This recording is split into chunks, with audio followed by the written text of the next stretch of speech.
नमस्कार, आप देख रहे हैं चुनावी दंगल और मैं हूं आपके साथ आशीष तिवारी। चुनावी इस समय माहौल चल रहा है और इस चुनावी माहौल को देखते हुए हम अलग अलग विधानसभा क्षेत्र में जा रहे हैं। वहां की क्या समस्या है, मूलचूल समस्या को नेताजी कैसे निपटाएंगे सत्ता में जब आएंगे, और साथ ही साथ वहां की जनता उन नेताजी के बारे में क्या सोचती है, इसको लेकर के भी हम उनके बीच में जाते हैं। साथ ही साथ जो उम्मीदवार हैं, चाहे जिस पार्टी के हो, सपा के हों, बसपा के हों, या यूं कह लें बीजेपी के हों, कांग्रेस के हो, आम आदमी पार्टी भी कई जगह चुनाव लड़ रही है, वहां के राजनीतिक परिदृश्य को समझते हुए नेताजी से भी मिलते हैं और उनकी सोच क्या है, विधानसभा क्षेत्र में कैसे विकास करेंगे, इन सब मुद्दों पे हम चर्चा करते हैं। और इसी चर्चा के लिए आज हमारे साथ चुनावी दंगल में रालोद सपा के समर्थित प्रत्याशी प्रदीप कुमार सिंह उर्फ गुड्डू चौधरी जी हैं। आइए इनसे जुड़ने की कोशिश करते हैं और जानने की ये कोशिश करते हैं आखिर इनके विचार में सादाबाद के विकास को लेकर के क्या बात है और कैसे अगर यहाँ की जनता उनके सरताज को, अगर विधायक के इस पद को अगर उन्हें देती है तो वो कैसे विकास करेंगे। सर, आपका बहुत बहुत स्वागत है। धन्यवाद। पहली अगर प्रश्नों की कड़ी में चलें तो हम सीधे सवाल करेंगे, थोड़े तीखे सवाल होंगे कि आपके जो निवर्तमान विधायक जी हैं, इनका 5 साल का कार्यकाल कैसा रहा और साथ ही साथ प्रदेश में जो सरकार है उसका 5 साल का कार्यकाल आप कैसे देखते हैं?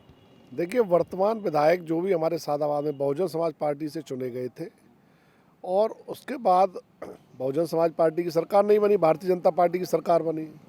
उनके तो परिवार में ही इतना बिखराव है, एक भाई भाजपा में चला गया, दूसरा भाई एमएलए की दौड़ में है, उनका बेटा एमएलए की दौड़ में है। वो तो पूरे 5 साल भाई भतीजे बाद में और परिवार के झगड़े में ही सिलट गए। जनता के बीच चुनने के बाद मेरे ख्याल से हमारे 450 गांव में, मेरे ख्याल से लगभग 400 से ऊपर गांव ऐसे हैं जो 5 साल में वो एक भी दिन 1 मिनट के लिए भी एक गांव में पैर नहीं रखा। और सरकार की जैसी बात रही तो इस सरकार में विपक्ष में रहे वो और सत्ता के लालच में रहे, तो एंड में आके, अंत में आके वो भाजपा में शामिल हो गए। और रही भाजपा की सरकार की बात, तो ये तो किसान विरोधी सरकार, दलित विरोधी सरकार, युवाओं विरोधी सरकार, और किसान तो इसमें इतना परेशान है। देखिए, गांव में एक परिवार में से एक बच्चा अपनी खेत की रखवाली के लिए रात को एक टॉर्च और एक लठ लेकर पूरी रात जागता है, पूरी रात खेत की रखवाली करता है, और जब उस अपनी फसल को बचा पाता है उसके बाद भी 1 घंटे 2 घंटे वो चला गया तो पूरी फसल को चाट जाते हैं आवारा पशु। तो ये किसान विरोधी सरकार है। इसमें गौशालाओं की व्यवस्था नहीं हुई, ये प्रैक्टिकली बात है। ये वादे तो बहुत लंबे चौड़े करते हैं भारतीय जनता पार्टी वाले कि हमने इतनी गौशालाओं का निर्माण कराया, हमने ये कराया, वो कराया। धरातल पर कुछ नहीं है इनका, धरातल पर इनका कुछ भी नहीं है। आप देखिए, गाँव का किसान, गांव का बेरोजगार आदमी, मजदूर आदमी, गांव के गरीब आदमी बेहद परेशान है, बेहद परेशान है।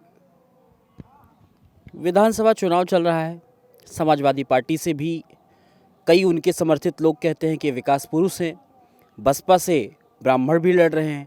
अगर कांग्रेस की बात करें तो उनकी नेत्री कहती हैं लड़की हूँ, लड़ सकती हूँ, उनके भी उम्मीदवार हैं। आम आदमी पार्टी से भी उम्मीदवार हैं और समर्थित प्रत्याशी आप हैं। आपको इन लोगों में से कैसे जनता चुने और क्यों चुने, क्या विजन है? नहीं, देखिए, जनता जानती है कि कौन समाज की सेवा के लिए काम कर रहा है। जनता बहुत होशियार है।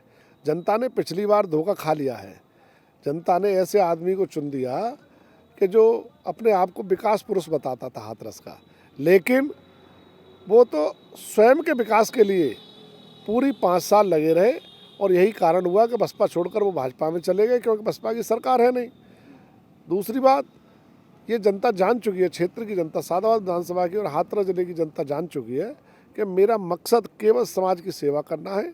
मैं समाज की सेवा के लिए राजनीति में आया हूँ। मैं कोई धन कमाने के लिए या कोई पद पाने के लिए राजनीति में नहीं आया हूँ। सादाबाद के क्षेत्र के लिए, सादाबाद के विकास को लेकर के क्या सोचा है आपने कि अगर मान लीजिए जनता आपको मौका देती है तो कुछ विजन है अपने पास? देखिए, सबसे पहले तो आज सादाबाद जो है बेहद किसानी से लगा हुआ क्षेत्र है, मतलब 90% किसानी पर आधारित है। सादाबाद की जनता विकास के नाम पे ठगी गई है।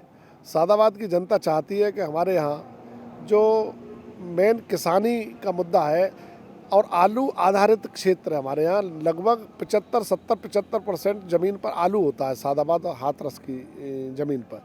तो सादाबाद की जनता आलू से संबंधित उद्योग चाहती है। सादाबाद का जो किसान है वो आलू से उद्योगित फैक्ट्री है या चिप्स बनाने का या पाउडर बनाने की कोई बड़ा वो चाहती है कि यहाँ पे कोई फैक्ट्री लगे। और दूसरी बात, जो बेरोजगार लोग हैं उनके लिए रोजगार की व्यवस्था करना, ये सबसे बड़ा मुद्दा है। हमारी पार्टी ने अपने उसमें निकाला है मैन्युफेस्टो में बताया है कि हम 1 साल में बेरोजगारों के लिए 1 करोड़ नौकरी 1 साल में उपलब्ध कराएंगे।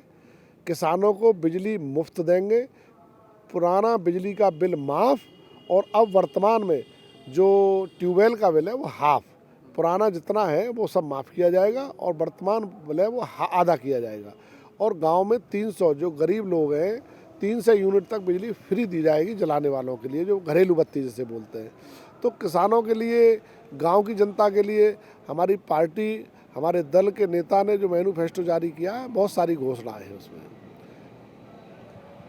महिलाओं की जब बात आती है, एक सफल उद्यमी या एक सफल राजनेता या एक सफल सामाजिक जीवन जीने वाले व्यक्ति के पीछे जब कभी चर्चा होती है तो यह कहा जाता है कि महिलाओं का बड़ा योगदान है।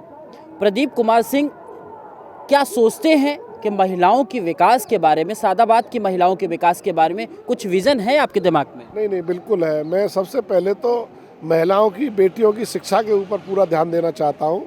यहाँ पर सादाबाद सराउंडिंग एरिया में कोई डिग्री कॉलेज नहीं था, लेकिन पिछली जो समाजवादी पार्टी की 2012 में सरकार बनी थी तो उसमें यहाँ पे हमारे कुरसंडा में एक डिग्री कॉलेज की स्थापना हुई है।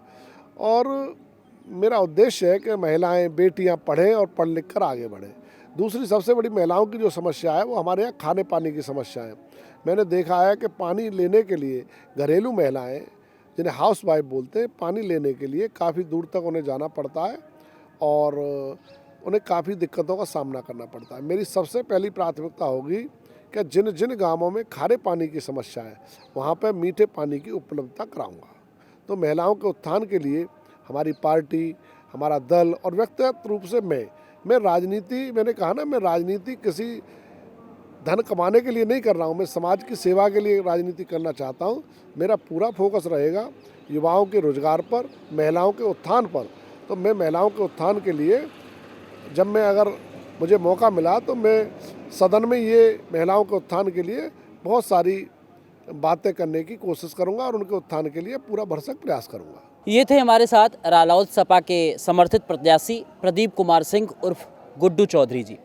इन्होंने अपने विज़न को बताया, विपक्ष किस तरीके से सफल नहीं रहा सादाबाद में और प्रदेश में योगी सरकार किस तरीके से इनके विचारों से, इनके मत के अनुसार सफल नहीं रह पाई, वो जनता से सीधे कनेक्ट नहीं हो पाई। कई योजनाओं में इन्होंने उसका विरोध किया और ये आएंगे तो सादाबाद और साथ ही साथ इनकी पार्टी जो समर्थन के साथ में है उत्तर प्रदेश में अपने विज़न को किस तरीके से आम जनमानस के लिए रखती है, इस पर भी इन्होंने जवाब दिया।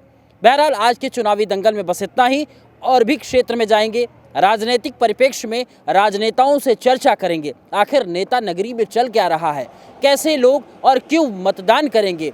इस यहाँ पे लेंगे अल्प विराम, फिर मिलेंगे एक नए शख्स और शख्सियत के साथ। कैमरा सहयोगी सुभाष के साथ आशीष तिवारी, दिशा न्यूज़, सादाबाद।